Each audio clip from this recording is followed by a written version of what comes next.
High friend welcome back to my channel. गरमेर दिने बकफुल दिए हालका पातला मुचमुचे बड़ा होले दुपुरे लांच एकदम तृप्ति करे खाওয়া যাবে। आसो ताहले बकफुलेर मुचमुचे बड़ा रेसिपिटी देखे नेই। बड़ा तैरी करार जन्य एखाने अनेकगुलो बकफुल निये निয়েছি। एरपर बकफुलेर भितरे एरकम एकटा शक्त अंश थाके एटाके फेले दिते होबे। আর যেহেতু আমি ভিডিও করছি এর জন্য মাকে বলেছি এই শক্ত অংশগুলো ফেলে দিতে। এবারে ফুলগুলোকে ভালো করে জল দিয়ে ধুয়ে নিলাম। এখন ব্যাটারটা তৈরি করার জন্য নিয়ে নিলাম 100 গ্রামের মতো বেসন আর দিয়ে দিলাম 150 গ্রামের মতো ময়দা, সামান্য একটু চিনি দিলাম স্বাদ অনুযায়ী আর দিয়ে দিলাম সামান্য পরিমাণে লবণ আর কালারের জন্য দিয়ে দিলাম সামান্য পরিমাণে হলুদ। এবারে এর মধ্যে অল্প অল্প জল দিয়ে তৈরি করে নিতে হবে ব্যাটারটা। ব্যাটারটা বেশি পাতলাও না আবার বেশি গাঢ়ও হবে না আর ব্যাটারটা হাত দিয়ে ভালো করে মিশিয়ে নিতে হবে। তাহলে বড়াগুলো দেখতে ফুলকো হবে আর সফটও হবে বাইরে থেকে। একটু সময় নিয়ে ব্যাটারটা ভালো করে মাখাবে, দেখবে বড়াগুলো খেতে অনেক বেশি টেস্টি হবে। আর বকফুলের বড়ার জন্য বকফুলের ব্যাটারটা কিন্তু মেইন উপকরণ। এখন ব্যাটারটা একদম রেডি। ব্যাটারটা রেডি করে প্রায় 5 মিনিটের জন্য রেস্টে রেখে দিব। এখন একটা কড়াই গরম করে এর মধ্যে দিয়ে দিলাম পরিমাণ মতো সাদা তেল। এবারে বকফুলগুলোকে ভালো করে ব্যাটারের মধ্যে মাখিয়ে নেব।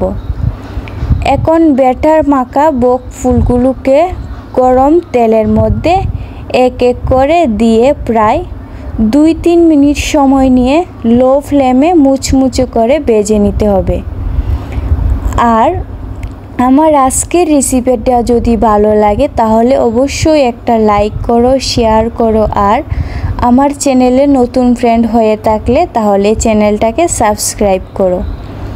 এরকম ফুলের বড়া তোমরা বিকালের নাস্তা হিসেবেও খেতে পারো। কমেন্টে জানাও আজকের রেসিপিটা কীরকম লেগেছে।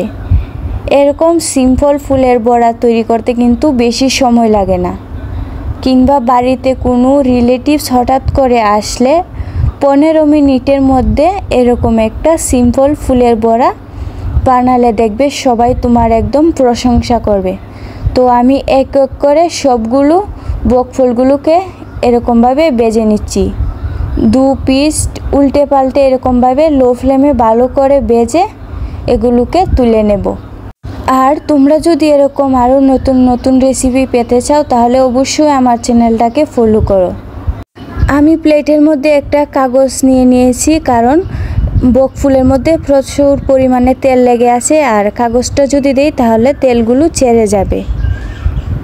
সেম প্রসেসে দেখো আমি সবগুলো বকফুল ভেজে নিয়েছি। তোমরা যদি আমার রেসিপিটা স্টেপ বাই স্টেপ ফলো করে বাড়িতে বানাও তাহলে তোমাদের ফুলের বড়াও এরকম মুচমুচে আর ক্রিপসি হবে আর দেখতেও অনেকটা সুন্দর হবে। দেখো ভিতরটা কীরকম ক্রিপসি হয়েছে আর খুবই মুচমুচে হয়েছিল বড়াগুলো খেতে। তাহলে আজকে এখানেই।